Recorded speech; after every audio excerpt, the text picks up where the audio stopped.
İşte daha önce ilk geldiğimizde toplarımızı o yeşil olan tarlaların içine kurduk. Komutanımız geldi, onlar bizi aldırdı.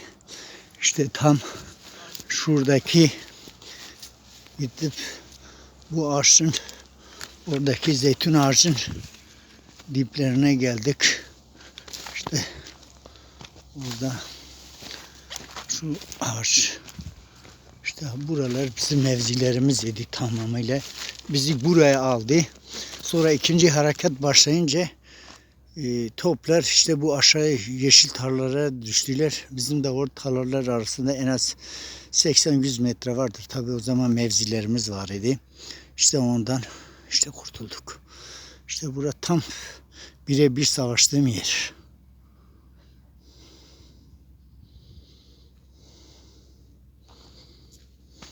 İşte şimdi tepeye çıktım mı, burada 20 metre yüksekliğe çıktım mı tepe oluyor. Tabi burada mermiler üstümüzde gelip geçiyordular.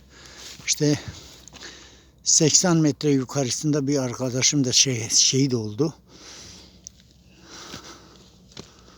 Allah rahmet eylesin.